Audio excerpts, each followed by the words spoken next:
Kṛṣṇa everyone, so we're continuing with the path of perfection by His Divine Grace, Srila A.C. Bhaktivedanta Swami Prabhupada. And this is Shravanam Diaries podcast. I'm your host Lalita Devidasi, and we are completing the chapter 8, Failure and Success in Yoga. In the bhakti process, the role of the spiritual master is most important and essential. Although the spiritual master will always come back until his devotees have achieved God realization, one should not try to take advantage of this. We should not trouble our spiritual master, but should complete the bhakti process in this life. The disciple should be serious in his service to the spiritual master. And if the devotee is intelligent, he should think, why should I act in such a way that my spiritual master has to take the trouble to reclaim me again?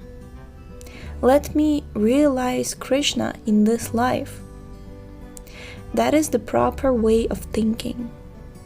We should not think, oh, I am sure that my spiritual master will come and save me, therefore I will do as I please.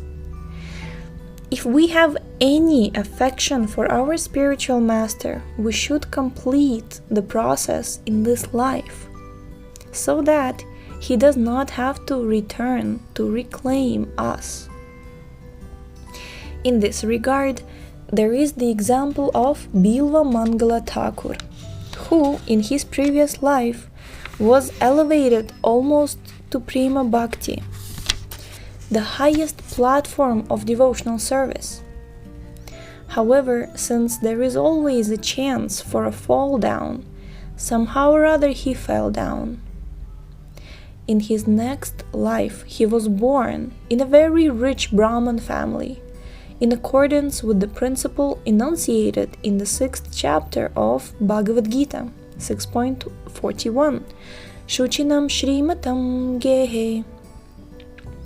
Unfortunately, as is often the case with rich boys, he became a prostitute hunter. Yet, it is said that his spiritual master instructed him through his prostitute, saying, "Oh, you are so attached to this mere flesh and bones.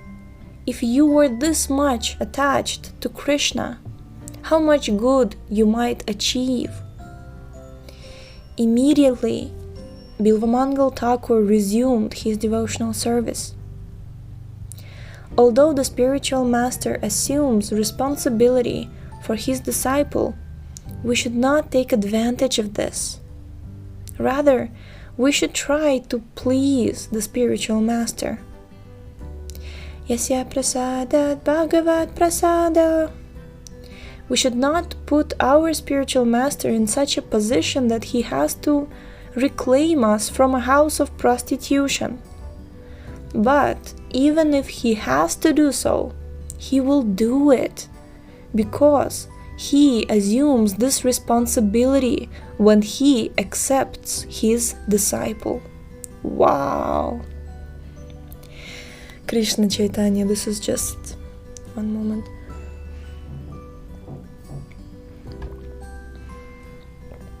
The mercy of the spiritual master. I really like what makes me particularly, you can't say proud of, but what I find very, very reasonable and logical, you can say, that in the Vaishnava philosophy, there's always common sense, basically. You know, we're talking about mercy, we're talking about compassion, we're talking about indiscriminate mercy and blessings given to each and every one. All of you are equal. We're all equal, right? We're all spirit souls. There is a spiritual master. He will always be merciful. He takes responsibility for you. He is ready to reclaim you even from a house of prostitution. Haribol, Haribol.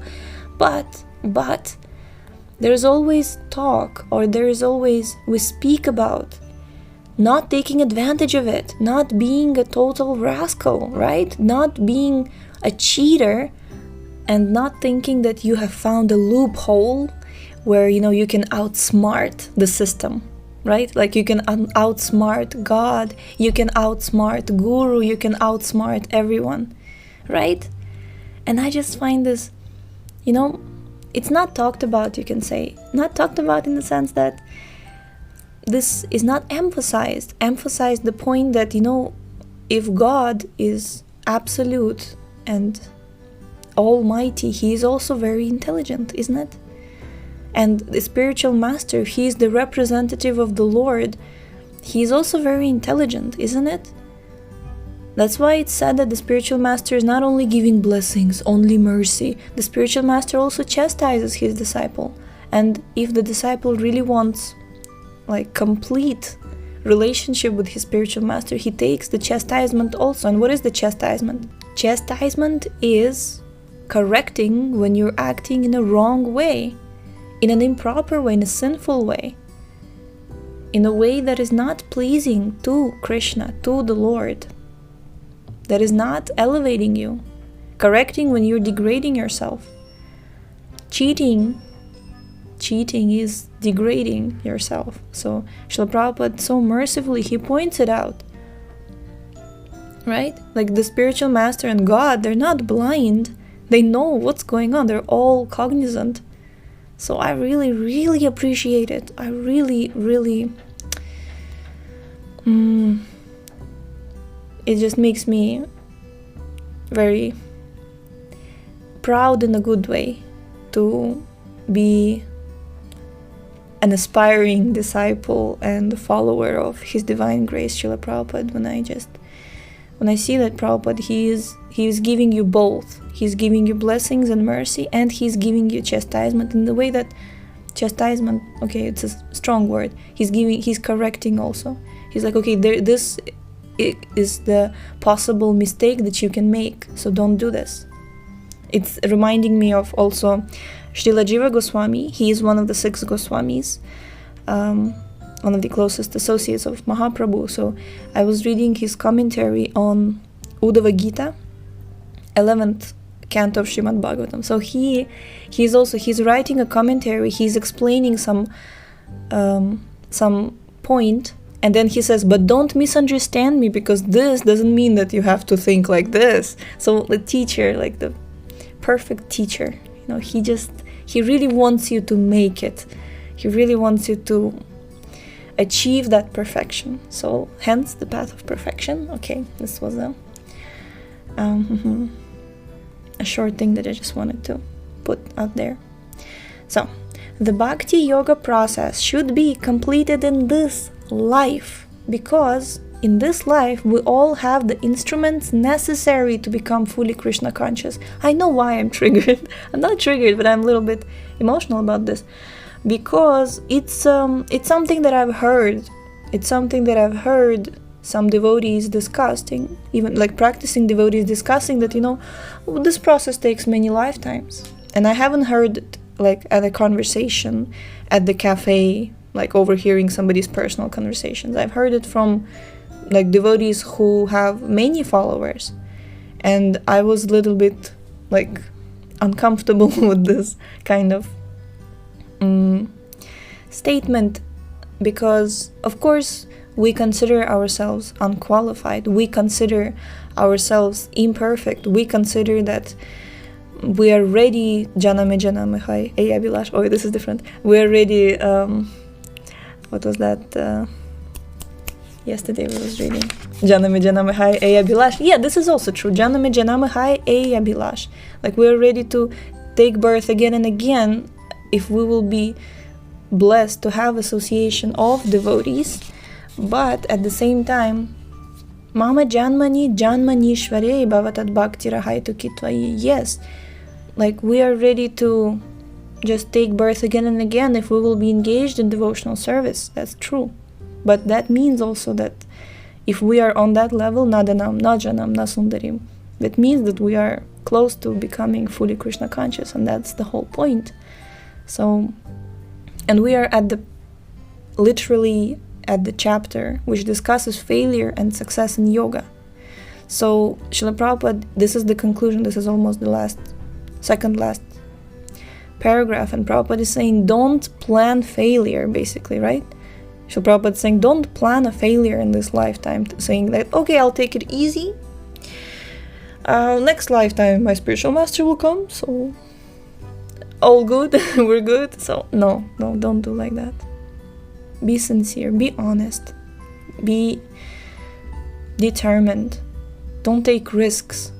It may not work out like that. So easy plus, you're just taking advantage, and it's not nice. Yeah, devotees don't do that. So be a nice devotee. All right.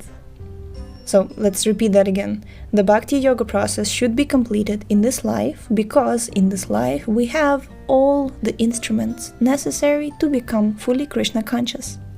We have mridangas and cymbals and tongues with which to chant Hare Krishna.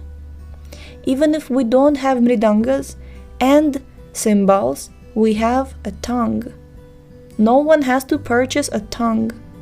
We also have ears with which to hear the sound that the tongue vibrates. Therefore, we have all the instruments we need with us, a tongue and ears.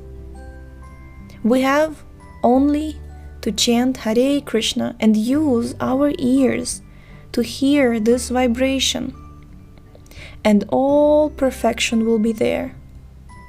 We don't have to become highly educated scientists or philosophers.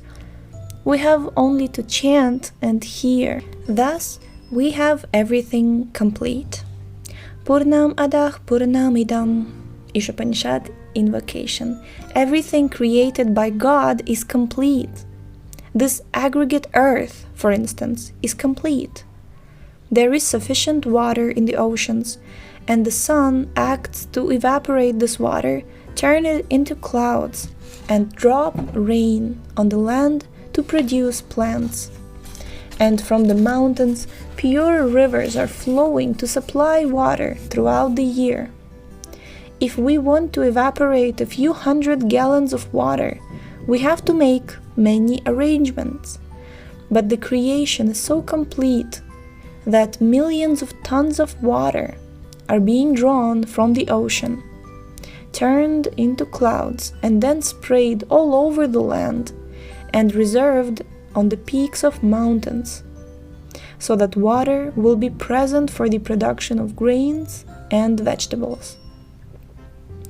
Thus, the creation is complete because it comes from the complete.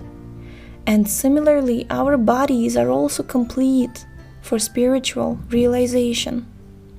This complete machine is already with us. We have only to utilize it to vibrate the transcendental sound, Shabda, of Hare Krishna, and we will attain complete liberation from all material pangs. Jai Hari Bol. It's so beautiful. Okay, one thing is that Srila Prabhupada established that we are complete, self-sufficient, basically, in the sense that we have everything with us. And people who think that they are not good enough or lacking, or they don't have something that other people do, it's all only if you're on the material level.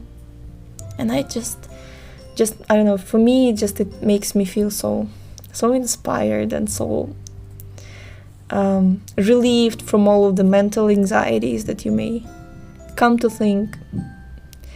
Haribol. And the second point that I wanted to say is that when Prabhupada said we have a tongue and we have ears, I even know devotees, or I've heard of devotees, I don't know them personally, who are like, they are deaf, and I think that this Prabhu is also even mute, but he really likes very dynamic kirtans, congregational chanting, and he does it because even though he can't hear, he can feel the kirtan, he can feel that transcendental vibration. And of course you can also chant in your mind.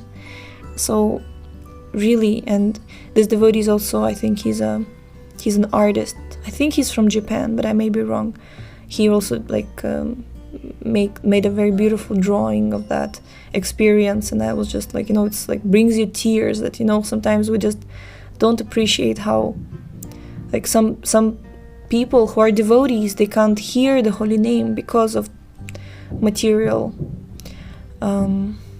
conditioning, but still they can feel the holy name and they can chant in their minds. And apparently all of our podcast audience, you can hear. So make the best use of it. Hear the transcendental message that is brought by Srila Prabhupada and our previous acharyas. Hear the holy names, chant Hare Krishna, and achieve perfection of life and become fully Krishna conscious.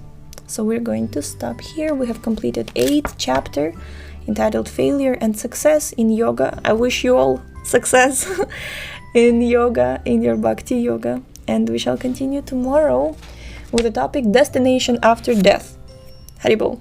So we shall see you tomorrow. Hare Krishna. The link to this book is in the description, as well as our website, shravanamdiaries.com. Please check these out.